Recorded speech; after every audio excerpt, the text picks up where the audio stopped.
മുറുക്ക് പിടിക്ക്, അല്ലെ ഞാൻ താഴെ കിടക്കും. ഗ്രാൻഡ്മയ്ക്കൊന്ന് പിടിച്ചോടുത്തൂടെ? എപ്പോഴും വെറുതെ ഇങ്ങനെ ഇരുന്നാ പിത്തം പിടിക്കും. ഗ്രാൻഡ്മ എന്താ സ്വപ്നം കാണാ? തെരേസ ഉടനെ പോകും. ചെറുക്കൻ വിസ അയച്ചിട്ടുണ്ടെന്ന് ഫോൺ വന്നു എന്നല്ലേ ഇന്നലെ കണ്ടപ്പോ പറഞ്ഞത്? അത് ഇന്നലെ പറഞ്ഞല്ലേ? ഇപ്പോഴും അതന്നെ ആലോചിച്ചോണ്ടിരിക്കാ? മമ്മ ആ ബൾബിങ് ഇട്ടെടുക്ക്. പോണവരൊക്കെ പോട്ടെ മമ്മ, നമുക്ക് വിധിച്ചിട്ടുണ്ടെങ്കിൽ നമ്മളും പോവും. ഇല്ലെങ്കി ഇവിടെ കിടന്ന് മരിക്കാം. സ്വർഗം കിട്ടാതെ മരിക്കും. നമ്മുടെ മണ്ണാതാ, അവിടെ കിടന്ന് മരിച്ചാലേ സ്വർഗം കിട്ടൂ. No, I am 76 and your dad is 79. Our days are counted, you know. Grandpa പോയ പോലെ തിരിച്ചു വരുന്നുണ്ടല്ലോ. എന്ത് പറ്റി പപ്പ? ക്ലബിൽ പോയില്ലേ? നോ, ഇന്ന് കളിച്ചാൽ ശരിയാവില്ല. What happened, grandpa? ഇന്നലെ കളിച്ചു കളഞ്ഞത് ഇന്ന് തിരിച്ചു പിടിക്കുന്നില്ലേ? വീമ്പ് പറഞ്ഞു പോയതല്ലേ? നിന്റെ കയ്യിൽ നിന്ന് കടം വാങ്ങി 200 രൂപ ഞാൻ നാളെ കളിച്ച് തിരിച്ചു തരും. ഇന്നത്തെ ശകുനം ശരിയല്ല. That beggar, he spoiled my evening. Oh, Jenny, you get me some cold water. ആരെ കണ്ട കാര്യമായി ആ കുരുത്തം കണ്ട ചെക്കൻ തന്നെ. അവന്റെ മുഖം കാണുമ്പോ ആ ബാസ്റ്റഡില്ലേ, അവന്റെ തന്ത, ആ കഴിവേറയുടെ കാര്യം ഓർമ്മ വരുന്നത്. That haunting memories. ഇനി അതൊക്കെ മറന്നൂടെ? എത്ര കാലായി മറക്കാനോ? I will never forget that devil's face. എല്ലാം എല്ലാവർക്കും അറിയുന്നല്ലേ. Then how dare you ask me to forget all?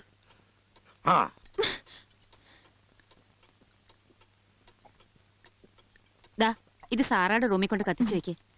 എന്തെടുക്കാ Sarah? നോക്കിയില്ല. അവൻ ഒരുത്തരാ എന്റെ ഡ്രീംസ് എല്ലാം നശിപ്പിച്ചത്. അല്ലെങ്കിൽ ഈ നശിച്ച നാട്ടിൽ കിടന്ന് ഇങ്ങനെ നിറയിക്കേണ്ട ആവശ്യമുണ്ടോ? എത്ര കൊല്ലം കഴിഞ്ഞാൽ ഞാൻ ഒന്നും മറക്കില്ല.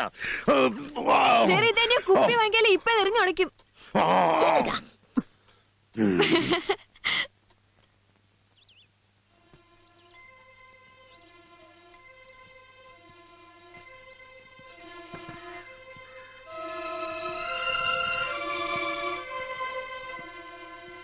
സറാൻഡി,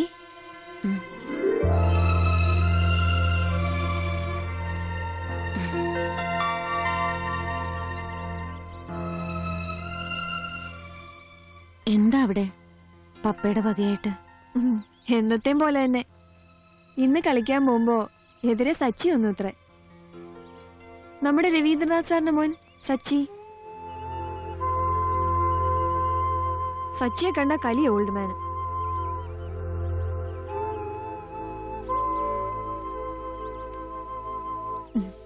എന്താ സാറാൻഡി ആലോചിക്കുന്നേ? രാവിലെ തുടങ്ങിയില്ലേ സാറാൻഡി ഈ പൂ തന്നെ തുന്നാൻ? എവിടെ തുന്നി? സൂചിയും പിടിച്ച് ഇരിപ്പ് തന്നെ അല്ലേ? മതി, എണീക്ക. ഇനി നമുക്ക് നാളെ തുന്നാം.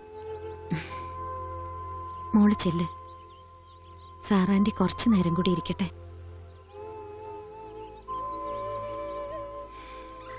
ഇപ്പൊ സന്ധ്യയാവും. ഈ മരച്ചില്ലകൾക്കിടയിലൂടെ ആകാശത്തിപ്പോ ഒരുപാട് പക്ഷികൾ വരും. പിന്നെ അതൊക്കെ പറന്ന് ഒരു പൊട്ട് പോലെ എങ്ങോട്ടോ പോയി മറിയും. പിന്നെ ഇരുണ്ട ആകാശത്ത് അവിടെ ഇവിടെ നക്ഷത്രങ്ങൾ തെളിയും.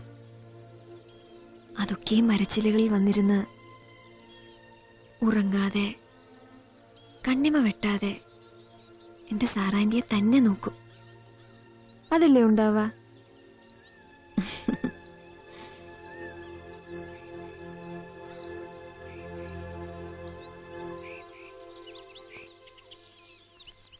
ഓരോ മാത്മന ലോകമുണ്ടതിൽ എനിക്കെന്നന്തരാത്മാവിലെ തേരോടിക്കണം എന്റെ കാവ്യകലയെ കൊണ്ടാകുവോളം വരെ ഓരോ മാസ്മര ലോക. ഏത് സിനിമയിലെ പാട്ടാടി ഇത്? സിനിമയിലെ പാട്ടോ? 10ാം ക്ലാസ്സിലെ മലയാളം ഫസ്റ്റിൽ നമുക്ക് പഠിക്കാനുള്ള കവിതയാ വയലാറിന്റെ സർഗസംഗീതം. അങ്ങനെ ഒരു കവിത ഉണ്ടോ മലയാള പുസ്തകത്തില്? അതറിയണെങ്കിലേ വല്ലപ്പോഴും പുസ്തകം ഒന്ന് മറിച്ചു നോക്കണം. ഇത്തവണ എന്തായാലും എന്റെ കൂടെ പരീക്ഷ എഴുതുന്ന പറഞ്ഞിട്ട് പഠിക്കാൻ വിളിക്കുമ്പോ ആളെ കാണില്ല. പരീക്ഷ വരട്ടെ മോളെ, ഏട്ടൻ കാണിച്ചുതരാം. ഏത് നേരവും പുസ്തകം നിന്നുകൊണ്ട് നടക്കണം. നിന്നെക്കാളും മാർക്ക് വാങ്ങും ഏട്ടൻ. ഇത് എന്റെ കൂടെ ഫീസ് അടച്ചപ്പോഴും കേട്ടതാ. എന്നിട്ട് പരീക്ഷയുടെ തലേന്ന് ആള് മുങ്ങി. ഓ, സകലകലാവല്ലഭനകത്തുണ്ടായിരുന്നോ? ഇന്ന് ഗാനമേള മ്യൂസിക് നെറ്റ് ഒന്നുമില്ലേ? സാധകമൊക്കെ കഴിഞ്ഞോ? ബാക്കിയുള്ളവനും വല്ലതും ഉണ്ടാ? എന്താ അമ്മ പറഞ്ഞ ശരിയല്ലേ? നീ എത്ര തവണ പരീക്ഷയ്ക്ക് ഫീസ് അടച്ചതാ? ഓരോ തവണയും പരീക്ഷയുടെ സമയമാകുമ്പോ ഓരോ കുലുമാല ഉണ്ടാവും. വെറുതെ ഫീസിന്റെ കാശ് കളയാന്നല്ലാണ്ട്. ഓ, കാശിനോടൊക്കെ എന്താ സ്നേഹം അമ്മയ്ക്ക്. അതമ്മേ, ഈ പഠിക്കാനും പാടാനൊക്കെയുള്ള ഒരു കഴിവ് ജനറ്റിക്കലായിട്ട് കിട്ടേണ്ടതാണ്. അത് തല്ലി പഠിപ്പിച്ചാലൊന്നും കിട്ടില്ലേ. പിന്നെ എങ്ങനെ പഴിപ്പിക്കണം? പറയട പൂത്തങ്കിരി. മോനെ സച്ചി. ആ എന്താ യൂസൊക്കെ രാത്രിയില്? അത് മോനെ സച്ചി കേറിയിരിക്കെ. ഇവര് തൃപ്പൂണിത്തുറ മ്യൂസിക് ക്ലബിന്റെ ആൾക്കാരാ. ആ. ക്ലബിന്റെ ജൂബിലിയും അച്ഛന്റെ വാർഷികവും ഒരു ദിവസമാ വന്നിരിക്കുന്നത്. അതുകൊണ്ടന്ന് ബന്ധാണോ? അതല്ല മോനെ, അന്ന് മറ്റു പരിപാടികളോടൊപ്പം അച്ഛന്റെ പാട്ടുകൾ ഉൾപ്പെടുത്തി ഒരു ഗാനമേള നടത്തുന്നുണ്ട് ഇവര്. യേശുദാസാണ് ഉദ്ഘാടകൻ. രവീന്ദ്രനാഥ് മാഷിന്റെ പരിപാടിയാവുമ്പോ ദാസേട്ടൻ വരാതിരിക്കില്ലല്ലോ. രവീന്ദ്രനാഥ് മാഷിന്റെ മകൻ നന്നായി പാടുമെന്ന് സൈകാൾ പറഞ്ഞു. അതെന്നെ ഉദ്ദേശിച്ചിട്ട് നിങ്ങൾക്ക് ആള് മാറിപ്പോയി അല്ലേ സൈകാൾക്ക? അല്ല, ആള് മാറിയിട്ടൊന്നുമില്ല. അവരുദ്ദേശിച്ച സച്ചി മോനെ തന്നെയാ. ഞാൻ പാടുന്നത് നിങ്ങൾ ആരെങ്കിലും കേട്ടോ? താൻ കേട്ടോ? ഇല്ല. നിങ്ങൾ കേട്ടോ? ഇല്ല. അപ്പൊ ഇയാളുടെ വാക്കും കേട്ട് ഇങ്ങോട്ട് കെട്ടിയെടുത്തു അല്ലേ? കാഷ്ടം. അതെ, ഞാൻ പാടില്ല എന്ന് മാത്രമല്ല, പാടണേ പാട്ടുണ്ടാക്കണ ഒരുത്തനും എനിക്ക് തീരെ താല്പര്യമില്ല. പണ്ടൊരാൾ തോന്നിയ പോലെ പാട്ടുണ്ടാക്കി നടന്നോണ്ടാ ഇന്ന് ഞാനിങ്ങനെ കഷ്ടപ്പെടുന്നത്. ഇനി ഞാനും ഒരു കലാകാരന്റെ വേഷം കെട്ടി കള്ളും കുടിച്ച് തോന്നിയ ദിവസം കാട്ടി നടക്കുന്നത് കാണണോ അല്ലേ? എന്നെ വിട്ടേക്ക് മാഷേ. ബാത്റൂമിൽ പോലും ഒരു മൂളിപ്പാട്ട് പാടില്ല എന്ന് ശബ്ദം ചെയ്ത് നടക്കണ എന്റെ ശബ്ദം തെറ്റിക്കാൻ നിങ്ങളല്ല നിങ്ങളുടെ അപ്പൂപ്പന്മാര് വരച്ചാൽ നടക്കില്ല. വേഗം എഴുന്നേറ്റ് പെട്ടെന്ന് സ്ഥലം കാലിക്ക്. ഞങ്ങളെ ഈ പ്രസംഗവും കേൾപ്പിച്ച് ഇൻസൾട്ട് ചെയ്യാനാണോ താൻ ഇങ്ങോട്ട് കൂട്ടിക്കൊണ്ട് വന്ന്? അഡ്വാൻസ് വാങ്ങിച്ച കാശും തന്നേക്ക്, ഞങ്ങൾ പോയിക്കോളാം. അഡ്വാൻസോ? എന്ത് അഡ്വാൻസ്? അത് മോനെ കൊണ്ട് എങ്ങനെയെങ്കിലും പാടിക്കാമെന്നാ ഞാൻ കരുതിയത്. അതുകൊണ്ട് എവരുടെ കുറച്ച് കാശ് ഞാൻ വാങ്ങിച്ചു. ഓഹ്, മുട്ടിപ്പിക്കുക എല്ലാരും കൂടി എന്നെ. വലിയ പ്രാരാബ്ദമില്ലാതെ ഒരു കുടുംബം നോക്കാനുള്ള കാശൊക്കെ ഞാൻ ഉണ്ടാക്കും. പക്ഷെ ഇതത് പോരല്ലോ. കലാകാരൻ ബാക്കി വെച്ചിട്ട് പോയ കടബാധ്യതകളും മാനക്കെടും ഇതൊക്കെ ഞാൻ തന്നെ ചുമക്കണമല്ലോ. കാശ് വാങ്ങിച്ചിട്ടുണ്ടെങ്കിലേ അതുപോലെ അവിടെ തിരിച്ചു കൊടുത്തേക്ക്. അതെന്റെ ഏത് ചെലവായി മോനെ? ചെലവായെങ്കിൽ കട്ടിട്ടോ പിടിച്ചു കൊടുത്തിട്ട് തിരിച്ചു കൊടുത്തേക്ക്. എന്നെ കാക്കണ്ട. അച്ചോട്ടാ, അച്ചോട്ടൻ ഇപ്പൊ പൊയ്ക്കോ. കാശ് ഞാനും എത്തിക്കാം. ശരി. ഓ,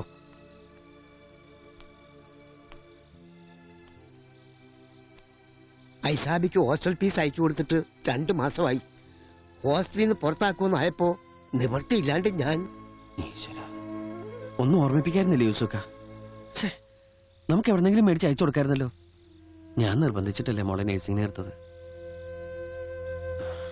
ഇനിയിപ്പോ എന്താ ചെയ്യാ? മോൻ ബേജാറടിക്കണ്ട. 1000 ഉറുപ്പ്യന്റെ കാര്യമല്ലേ ഉള്ളൂ. ഞാൻ ഉണ്ടായിക്കോളാം എങ്ങനെങ്കിലും. മോനെ കൊണ്ട് സമ്മതിപ്പിക്കാമെന്ന് ഒരു ധൈര്യത്തിൽ ഞാൻ ഏറ്റുപോയെന്നേ ഉള്ളൂ. സാരല്ല, പോട്ടെ. സൈകാളിക്കടയിൽ ഇപ്പൊ അവിടുന്ന് കാശുണ്ടാവല്ലേ? ഏട്ടനെ കമ്മലം നൂറട്ടെ. ഇപ്പൊ തൽക്കാലം ഏട്ടന്റെ കയ്യിൽ വേറെ വഴിയില്ല. സാരില്ല ഏട്ടാ, അല്ലെങ്കിൽ സ്വർണ്ണ കമ്മലിട്ടാ അപ്പ എന്റെ കാത് പഴുക്കും. വേണ്ട മോനെ, നമുക്ക് വേറെ വഴി നോക്കാം. സാരമില്ല യൂസുക്ക, എനിക്ക് ഇവളും ഐഷാബിയും ഒരേപോലെ അല്ലേ? ഇരിക്കുന്നുണ്ടില്ലേ മണവാട്ടിയെ പോലെ മൂക്കറ്റം കുടിച്ചിട്ട്. ഇങ്ങനെ എന്തിന്റെ കേടാ? രക്തം കൊടുത്തിട്ട് കിട്ടിയ കാശോട്ടാ കള്ളു കുടിച്ചിട്ട് വന്നിരിക്കണേ. ഇതിനു മുമ്പ് കുടുംബാസൂത്രനായിരുന്നു. അന്ന് അതിന് കിട്ടിയ ബക്കറ്റ് വരെ വിറ്റിട്ട് കള്ളു കുടിച്ച ആളാ. ഇനി കിഡ്നി ആവും വെക്കുക. യോ മോനെ, അങ്ങനെ ആണെങ്കിൽ ഇനി അവന്റെ കിഡ്നി നമ്മൾ ആരെങ്കിലും വാങ്ങിച്ച് സൂക്ഷിക്കുന്നതായിരിക്കും നല്ലത്. ആ കിഡ്നി ചട്നിയായി കാണും. യോ, നിങ്ങൾക്ക് എന്തിന്റെ കേടാ ഭാസ്കരേട്ടാ? ഇന്ന് നീ എന്നെ എന്ത് വേണമെങ്കിലും പറഞ്ഞോ. ഇന്നത്തെ ദിവസം ഞാൻ കുടിക്കും. ആരെങ്കിലും വാങ്ങിച്ചു തന്നാ ഇനിയും കുടിക്കും. എന്നാ നീ എന്റെ കൂടെ വാ, ഞാൻ വാങ്ങിച്ചു തരാം. അവിടെ ഇരിക്കാൻ. ഇല്ലേ? മോന്റെ അച്ഛന്റെ അന്നെടുത്ത ആ പ്രോഗ്രാം ഉണ്ടല്ലോ, അത് ടി വി കണ്ടപ്പോ ഒന്നും മിണ്ടാതെ എണീറ്റ് പോയി. അപ്പോഴേ തോന്നി ഇന്ന് ഫുൾ ടാങ്കിലായിരിക്കും തിരിച്ചു വരവന്നു. ജവിയേട്ടൻ പോയിട്ട് 10 കൊല്ലം തികയണ ദിവസം ആ ഓർമ്മകള് തകട്ടി വന്നപ്പോ ഇങ്ങനെ സഹിക്കാൻ പറ്റില്ലടാ മോനെ. ഓ, ബാക്കി ഒറ്റ ദിവസം തൊടാറില്ലല്ലോ. ആ അച്ഛന്റെ ഈ മോനില്ലാത്ത ദുഃഖം നിങ്ങൾക്ക് എന്തിനാ? നിനക്ക് അച്ഛനോട് സ്നേഹമില്ല, അതുകൊണ്ടല്ലേ നീ കുടിക്കാത്തത്. പക്ഷെ അച്ഛന് നിന്നോട് സ്നേഹം ഉണ്ടായിരുന്നു, അതുകൊണ്ട് അങ്ങനെ കുടിച്ചിരുന്നത്. മോനെ, കുടിയന്മാരുടെ ചങ്ക് കിള്ളി പൊളിച്ച് നോക്കിയാ അത് മുഴുവൻ സ്നേഹമായിരിക്കടാ, സ്നേഹം. ഇങ്ങേരോട് സംസാരിക്കുന്ന നേരം കൊണ്ട് കടപ്പുറത്ത് പോയിരുന്ന് തരയണം.